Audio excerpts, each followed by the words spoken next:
বন্ধুরা, good afternoon. আমি পিউ। আমার আরও একটি ব্লগে তোমাদের অনেক অনেক ওয়েলকাম। তো বন্ধুরা, কেমন আছো? আশা করছি সবাই ভালো আছে, সুস্থ আছো, আর আমরাও কিন্তু ভীষণ ভালো আছি। তো বন্ধুরা, আজ হচ্ছে কি কোজাগরি লক্ষ্মী পূর্ণিমা। তো এইদিকে দেখতেই পাচ্ছ তোড়জোড় চলছে সব রেডি করার। আর এর আগে আমি গোপাল সোনাকে আমি নিজে স্নান করে গোপাল সোনাকে কিন্তু ভোগ দিয়ে দিয়েছি, সেবাটা দিয়ে দিয়েছি আর কি, মিষ্টি দিয়েই দিলাম এখন। আর এইদিকে আমি এই যে মা লক্ষ্মীকে বসাবো বলে সব রেডি করছিলাম। আর এই যে দেখো কী কী এনেছি, এগুলো একটু দেখিয়ে দিই। এই যে নানান রকমের নাড়ু আর মুড়ি আনিনি, মুড়কি এনেছি। আর এদিকে সব কিছু এই যে দেখো পদ্ম ফুল এনেছি, আর ওই যে লক্ষ্মী নারায়ণ এনেছি আমার। আর এই যে এরকম একটা নারকেল কোড়া এনেছি, যাতে সবসময় নারকেল কুড়িয়ে খেতে পারি। এটা ছিল না আমার কাছে, তো খুব অসুবিধা হচ্ছিলো, তাই দেখলাম মার্কেটে নিয়ে এলাম। এই যে দেখো নানান রকমের ফলও নিয়ে এসেছি। কালকে তোমরা শর্টস ভিডিওতে দেখেছো যে অনেক রকমের। আর এই ব্যাগটার সঙ্গে ফিরিয়ে দিয়েছে, কারণ অনেকগুলো ফল ছিল বলে। আর এই যে দেখো আমার মা লক্ষ্মীকে কিন্তু আমি আলতা পরিয়ে দিচ্ছিলাম, আর আলতা পরাটা আর কি কমপ্লিট করে নিচ্ছিলাম আমরা, যাতে পরে অসুবিধাটা না হয়। তাই সর্বপ্রথম আর কি আমরা ঠাকুরের সব যোগাযন্ত্র করে আলতাটা পরে নিয়েছি। এই যে মাম্মাকে পরিয়ে দিচ্ছিলাম আর কি, আমার জ্যান্ত লক্ষ্মী মাকে। তারপরে আমি পরবো এরপরে। তো বন্ধুরা, এই যে আমিও পরে নিলাম এদিকে ঝটপট করে। আর আলতা পরতে কিন্তু বেশ ভালোই লাগে। আর এই পুজো পার্বণে না আলতা পরতে তো আমার আরও বেশি ভালো লাগে। যেমন অঞ্জলি, দুর্গাপূজার অঞ্জলি দেওয়ার দিন বা দশমীর দিন, আর যেরকম লক্ষ্মী পূর্ণিমার দিন আমার খুব ভালো লাগে আলতা পরতে। আর দেখো আলতা পরতে কিন্তু সবসময় ভালো লাগে, ওই টাইম হয়ে ওঠে না, এটাই হচ্ছে বড় কথা, জানো তো। টাইম পাওয়া যায় না। তো যাই হোক, এই সব দিনগুলোতে না পড়লেই নয়, তাই আর কি আমি পরে ফেললাম ঝটপট করে। আমি জানি পরে যদি পড়তে চাই আর পড়া হবে না, তো ওই কারণে আর কি আমি পড়ে নিচ্ছিলাম। আর তারপরে এখান থেকে চলে যাব কিন্তু আবার ঠাকুরের সব জোগাড়যন্ত্র করতে, ঠিক আছে। আর এই যে দেখো এখন আপাতত আমি নাইটিটাই পরে নিয়েছি, আর নাইটির ওপর দিয়েই ভেবেছি আমি শাড়ি পরে নেব, কারণ ব্লাউজ রয়েছে আলমারির ভেতরে। আর দেখতেই পাচ্ছ আলমারির সামনে কিন্তু আমার ঠাকুর থাকে, তো এখন আর খোলা যাবে না। আর এখন আপাতত নাইটিটার ওপর দিয়ে আমি শাড়িটা জড়িয়ে নেব। তো ওই আর কি। এইদিকে কিন্তু দেখতে পাচ্ছ মা লক্ষ্মীকে কিন্তু রেডি করছি, ওই বসাবো বলে আসনে বসিয়ে দেব। তারপরে যা যা করণীয় সব করে নেব, কারণ মা লক্ষ্মীকে আসনে বসাবো, তার ঘরটা বসিয়ে দেবো। তারপরে যা যা আছে ফল টলগুলো কাটা, সেগুলো কেটে নেব, ঠিক আছে। চলো, এই যে মা লক্ষ্মীকে আমি বসিয়ে দিলাম। তারপরে আস্তে আস্তে একটা একটা করে নেব আর কি। আর দেখতেই পাচ্ছ আমার জায়গাটা খুবই ছোট, অসুবিধা হয়। কিন্তু দেখো পুজো পার্বণ না করলেই কিন্তু হয় না, করতে হয় এইসব পুজোগুলো। তো আমি এদিকে দেখতে পাচ্ছ ঘরটা রেডি করে নিচ্ছিলাম, সিঁদুরে ফোঁটা দিয়ে দিচ্ছি 5টা। আর চলো ঝটপট করে যা যা দেওয়ার জিনিস সব কিছু দিয়ে দিই। ওই নিয়ে এসেছি তোমার সুপরি, পান, তারপরে গামছা, পদ্ম ফুল, এগুলো নিয়ে এসেছি। আমার পল্লব, তো এগুলো দিয়ে দিই চলো। আর জানো তো, এই পুজো পার্বণটা না একটু বড় জায়গা হলে খুব ভালো হয়, যেহেতু আমার ছোট একদমই জায়গা। কিন্তু কি করব বলো, তাও তো করতে হবে, মা লক্ষ্মীকে তো বসাতেই হবে, সে ছোট হোক আর বড় হোক জায়গা, ঠিক না বলো? চলো তাহলে বন্ধুরা, ঘরটা আমি বসিয়ে দিই, রেডি করে ফেলেছি।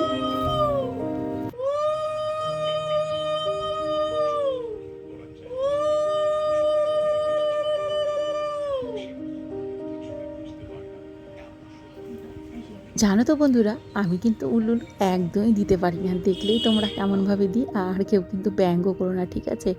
আর বিয়ের আগে আমি কোনো দিনই দিইনি, আর বিয়ের পরেও বলতে পারো দিইনি। কিন্তু এখন আমি চেষ্টা করছি দিতে, যেহেতু আমি গোপাল বসিয়েছি, আমি এখন দিই যেইটুকুনি পারি। আর দেখো চেষ্টা করলেই সব পারা যায় বলো, তাই জন্য আর কি চেষ্টা চালিয়ে যাচ্ছি যত দিনে হয়। তো ওই আর কি। আর এই যে দেখো আমি কিন্তু লক্ষ্মী মাকে বসিয়ে দিয়েছি। এই যে দেখো সব কিছুই এনেছি লক্ষ্মী মার জন্য, শাঁখা পলা নোয়া, আর ওগুলো দিয়ে সব বসিয়ে দিয়েছি আর কি। চলো এখন ঝটপট করে ফল রেডি করে ফেলি। আর দেখেছো বন্ধুরা আমার নিনজা টেকনিকটা কেমন, ওই আমি বললাম না নাইটির ওপরেই শাড়িটা জড়িয়ে নেব। আর কেন করলাম এটা বলো তো, দেখতে পাচ্ছ আলমারির পাশেই ঠাকুরকে বসিয়েছি। আর এখন যদি আমি এগুলো ব্লাউজ বের করতে যাই, আমার ব্লাউজগুলো থাকে সব ওই বাঁ পাশের সাইডে আলমারি ওই তাকগুলোতে। তো ওই জন্য অসুবিধা হচ্ছিলো, আবার সব বের করতে হবে। আর ছোটো জায়গার মধ্যে একবার টানাটানি করতে না খুব বিরক্তি লাগে। তো ভাবলাম থাক আর বের করবো না, এর উপরে একটু পরে নিয়ে ঠাকুরকে একটু পুজো পুজোটা দিয়ে দিই, সেটাই আর কি করলাম। তো সম্ভবত এরকম করি না, এই ফার্স্ট টাইম আমি এরকম করলাম। তো যাই হোক, যখন ফাঁকা জায়গা হবে তখন ভালো করে করা যাবে। আর মনে হয় যে লক্ষ্মী পুজোর দিন একটু সেজে গুজে ভালো মতন বসি, কিন্তু আমার তো একদমই ছোটো, আমি আগেই বললাম ছোটো জায়গা। তো যাই হোক, ফাইনালি সব কিছু করে ফেললাম রেডি। আর চলো এখন আমি এই যে এগুলো রেডি করে ফেলি। চলো তাহলে বন্ধুরা, মুরগি আর নাড়ু এগুলোও থালায় সুন্দর করে সাজিয়ে দিই। আর দেখো সবই কিন্তু আমার রেডি করে ফেলেছি আমি আর কি।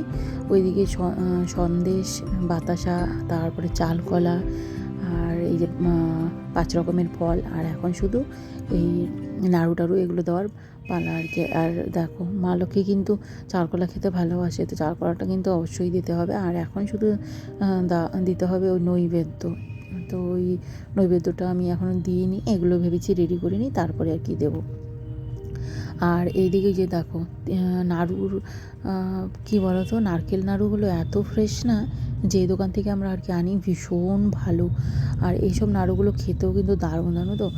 আর এইদিকে দেখছি মামার বাবা না 2টো মুরগির প্যাকেট নিয়েছিল, কিন্তু এখন দেখছি বাড়িতে এসে দেখি কালকে রাতে এনেছিলাম যেহেতু, আর আজকে দেখছি মানে দেওয়ার টাইমে দেখি যে একটা কম, মানে একটা কি হিসাবই করেনি নাকি দেয়নি, বুঝতেই পারছি না।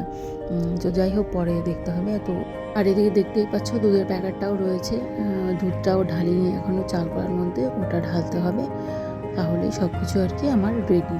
তো চলো দেখতে থাকো আর সঙ্গে থাকো বন্ধুরা। তো বন্ধুরা এদিকে সব রেডি আমার। আর লক্ষ্মী ঠাকুর কিন্তু পায়েস বা ওই খিচুড়ি খেতে কিন্তু খুব ভালোবাসে, কিন্তু ইচ্ছে থাকলেও উপায় নেই আমার, একদমই জায়গা নেই, দেখতেই পাচ্ছ। তো এইটুকুনি করতে পারলাম, দেখি মা লক্ষ্মী কবে কী করে। তো মা লক্ষ্মীরা যদি আশীর্বাদ থাকে অবশ্যই হবে। তো এই যে সব রেডি করে বেরিয়েছি, চলো একটু তোমাদের ঘুরিয়ে দেখিয়ে দিই। আর দুধটাও ঢেলে দিলাম, এই যে দেখেছো নাড়ু টাড়ু এগুলো আমি সব কিছু রেখেছি। এইদিকে সন্দেশ, আর ওই হাতি ঘোড়া, আর হচ্ছে বাতাসা, আর এই যে চাল কলাটা, আর নৈবেদ্য দিয়েছি চালের নৈবেদ্য, এই 5 রকমের ফল। এটাই আজকে আমার লক্ষ্মী মায়ের ভোগ। তো এই যে আমার মা লক্ষ্মী, দেখেছো মা লক্ষ্মীকে, লক্ষ্মী নারায়ণ এনেছি এবার আমি। তো এই যে পুজোটা সেই নিচ্ছি।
তো বন্ধুরা পুজো কিন্তু আমার পুরো কমপ্লিট, এখন শুধু বাকি রয়েছে এই যে লক্ষ্মী মায়ের পাঁচালিটা পড়া। আর পাঁচালি না পড়লে তো পুজো অসম্পূর্ণই থেকে যায়। তো চলো ঝটপট করে পাঁচালিটা পড়ে নিই। আর আমার ক্যামেরাম্যানটা কে জানো, আমার ক্যামেরাম্যানটা হচ্ছে আমার ঘরের লক্ষ্মী, মানে আমার মাম্মা। তো এই যে পুজো কমপ্লিট, লক্ষ্মীর পাঁচালি পড়াও কমপ্লিট, এখন শুধু আমি এই আরতিটা করবো আর কি কর্পূর দিয়ে। তো চলো এটা করলে কিন্তু আমার পুজো পুরো কমপ্লিট হয়ে যায়। তারপরে কিন্তু আমার মা লক্ষ্মীকে, মানে জ্যান্ত মা লক্ষ্মীকে কিন্তু খেতে দিতে হবে।